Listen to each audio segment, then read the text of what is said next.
Olá pessoal, estamos aqui continuando a nossa série de comentários sobre os textos bíblicos. Estamos fazendo a leitura bíblica de 2 capítulos por dia, comentando esses capítulos. Hoje nós vamos falar sobre os capítulos 13 e 14 do livro de Atos.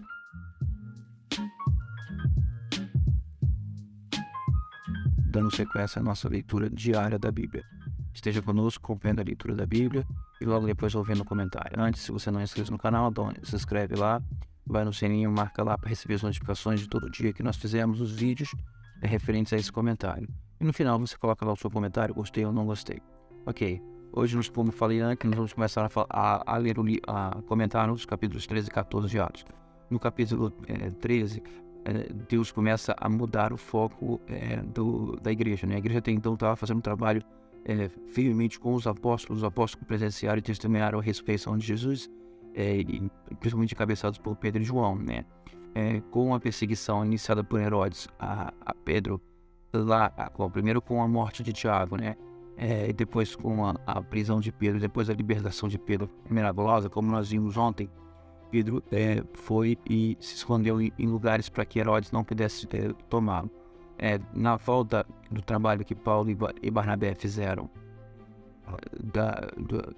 do auxílio de ofertas para a igreja que estava passando fome, eles voltaram para Antioquia e ficaram ali.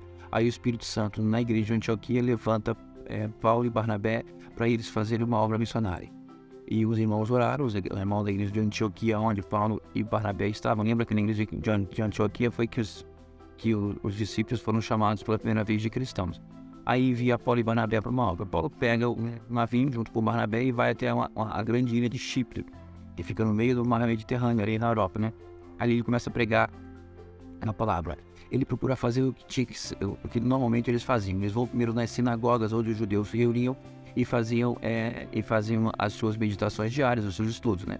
E quando Paulo entra na sinagoga e pregava o evangelho. Ali em Chipre, ele encontrou muita gente. E entre eles encontrou um judeu mágico chamado Elimas, que se opôs firmemente a ele. Por quê? Porque ali em Chipre havia um rei, um procônsul, um governador que conhecia a palavra e era um homem muito inteligente.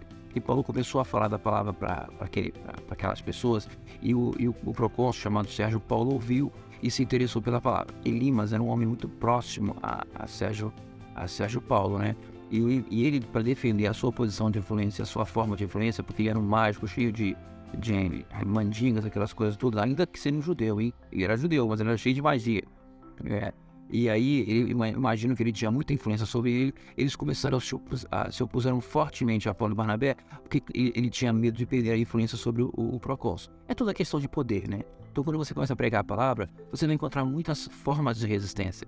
E é isso que hoje nós vamos ver aqui no comentário do capítulo 13 e 14. Que quando nós pregamos a palavra com o coração aberto, coisas acontecem de resistência contra a gente, que são motivadas por vários motivos. Muitos deles não estão expostos.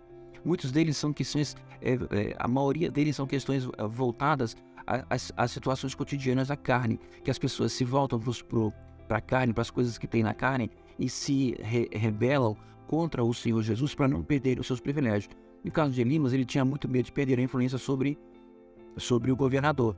E aí eles se opuseram fortemente a Paulo e Barnabé. Paulo, cheio do Espírito Santo, chamou ele de endemoniado, em termos, né? Falou, filho do demônio, e determinou sobre ele que ele ficasse cego por um tempo. Com isso, o procônsul ficou impressionado e creu. Mas a Bíblia fala que ele creu no que Paulo ensinava. Logo depois ele foi um pouco mais à frente, a ilha era muito grande, ele foi um pouco mais a outra cidade, e ali ele entrou numa sinagoga e os irmãos convidaram ele a falar. Aí Paulo expôs a palavra de Deus, começando no Egito, falando que o povo já foi 40 anos no Egito. Aí depois que eles foram para o Egito, em 400 anos o povo veio ali, Deus levantou profetas, juízes, né? Que terminou em Samuel, e ele começa a falar sobre Saul e Davi. Aí Paulo pega o gancho de Davi e mostra que Jesus veio da descendência de Davi e que a promessa de Deus para o Redentor e o Salvador na descendência de Davi estava em Jesus. E ele fala, olha, a salvação dos seus pecados que a lei não pode lhes dar. Olha só. Ele já foi enfático quanto aos ouvintes dele dentro da sinagoga. Jesus pode, através da sua palavra de salvação, porque ele morreu e ressuscitou. Porque aquele Davi que morreu e conheceu a morte, Jesus ressuscitou e não conheceu a morte. Ele pode dar isso para cada um daqueles que creem nele. Então a salvação de Deus e a promessa de Deus está em Jesus. E Paulo falou isso para uma sinagoga. É importante perceber que nessa sinagoga da cidade que estava na ilha de Chipre, existiam muitos judeus e outras pessoas dos gentios que se converteram ao judaísmo.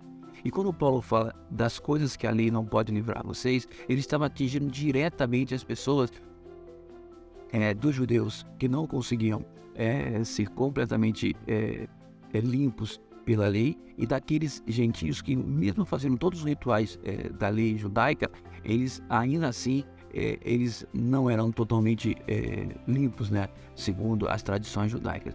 Que ele falava que Deus estava mostrando para eles um caminho que vai além de preceitos religiosos, mas que atinge o coração, e muitos se converteram. Aí nasceu a segunda questão, que quando muitos se converteram na palavra da sinagoga, eles convidaram eles para virem no sábado seguinte, uma semana depois, para falar na sinagoga. E aí foi uma grande multidão para a sinagoga, e quase toda a cidade. Os judeus da sinagoga ficaram com inveja. É outro motivo que começaram a vir a resistência à palavra de Paulo e Barnabé, que você também vai sofrer. Muitas vezes você vai sofrer por inveja, porque quando a palavra de Deus ela é falada e as pessoas se convertem, eu não estou se convertendo para você, eu estou convertendo para Jesus. Mas isso leva com que as pessoas mudem de vida. E a área de influência das pessoas, aonde as pessoas antes tinham, os líderes os religiosos tinham essa influência, eles começam a perder e tiveram inveja de Paulo e Barnabé. E aí eles incitaram as mulheres que tinham influência, as mulheres da congregação que tinham influência, a falarem com os homens, seus maridos que eram homens influentes, a perseguirem Paulo e Barnabé. E Paulo e Barnabé precisaram fugir dali. Nesse momento, o João Marcos, que estava acompanhando ele, saiu e voltou para Jerusalém. É importante falar isso, porque João Marcos na frente vai ser pivô de uma separação. Aí eles foram para o continente, né, onde hoje é a Turquia, uma cidade chamada Icônio. E lá eles pregaram o evangelho e de novo, uma multidão de judeus como gregos foram para eles. Mas lá em Chipre aconteceu uma coisa muito importante. Quando os judeus religiosos começaram a perseguir Paulo e Barnabé, eles tiveram a percepção, e já tinham chegado com essa percepção, quando ele falou que convinha a Deus primeiro pregar para vocês, judeus. Quando eles rejeitaram Paulo e Barnabé, eles não estavam rejeitando Paulo e Barnabé, eles estavam rejeitando a Jesus. Paulo falou assim: nós vamos para os gentios a partir de agora. Nós não vamos nos preocupar mais em pregar essa palavra primeiro a judeus, porque vocês rejeitaram ao Salvador da vida, que é Jesus Cristo. E aí eles bateram o pó do pé e foram embora. Ele falou: a partir daqui nós não vamos mais ter o cuidado de primeiro nas sinagogas, nós vamos pregar para os gentios também. Isso trouxe uma grande alegria para os gentios. Aí em Icônio, Paulo começou a pregar para gregos, para judeus, e uma multidão se afluiu ali. De novo, muita gente veio os judeus vieram dessas cidades onde Paulo tinha pregado e tinham inveja dele, e proclamaram uma grande perseguição a ele. Dali ele teve que fugir para Listra, uma outra cidade que fica no continente, onde hoje é a Turquia. E aí ele estava pregando e tinha um coxo, uma pessoa que não podia andar, olhando para ele. Ele percebeu que a pessoa cria e falou: levanta. E quando essa pessoa esse homem se levantou e foi curado, um sinal maravilhoso para aquele povo. Ele agora mudou um pouco o aspecto. Antes ele estava entre judeus, ou entre gentios convertidos ao judaísmo. Agora não, agora ele estava entre gentios, com uma capacidade, com uma formação cultural totalmente diferente. Quando eles viram o milagre acontecer, ele falou: os deuses vieram aos homens. Olha só, mudou completamente. Agora eles tiveram que ter o cuidado de falar sobre isso. Até então ele estava usando a Bíblia, estava usando os profetas. Aí quando viram o sinal feito por Paulo e Barnabé, eles quiseram sacrificar um boi na praça pública para eles, chamando ele de Júpiter e Hermes. E Paulo e Barnabé tiveram muita dificuldade. É a primeira vez que eles enfrentaram uma situação inusitada, que eles jamais enfrentaram diante dos judeus. Aí eles tiveram muita dificuldade de impedir aquele sacrifício, e aí a palavra deles, olha como é que o Espírito Santo nos orienta na palavra, eles começaram a falar sobre o sol, a lua, como é que Deus dá as suas estações, e que eles estavam ignorantes durante um tempo, e hoje Deus trouxe a palavra de salvação. muitos se converteram. Mas com essa situação deles de impedirem eles de seguirem as tradições deles de sacrifício de coisas de Deus, coisas de deuses gregos, os judeus que vieram de outros lugares se aproveitaram para incitar a população contra ele. Ali eles foram apedrejados, mas ali eles não, mas por milagre de Deus eles não sofreram qualquer dano, levantaram e voltaram para outra cidade, voltando nas cidades em que eles foram, falando de novo para os irmãos se fortalecerem e que era preciso, diante de muitas circunstâncias e tribulações, pregar o evangelho, porque quando você prega o evangelho as coisas são transformadas e Deus vai, e Jesus através da sua palavra vai desfazendo os poderes da terra, vai mudando as coisas da sua volta, e isso vai gerar bastante resistência, e por isso importa que com tribulações preguemos o evangelho. Voltaram, fortaleceram os irmãos, estabeleceram igrejas, estabeleceram os anciãos em cada igreja, até voltarem para Antioquia, e lá eles relataram tudo o que se passou nessa viagem missionária. Deus abençoe, Jesus guarde a cada um de vocês, a nós, e acrescente a sua palavra, segundo o Espírito Santo deseja.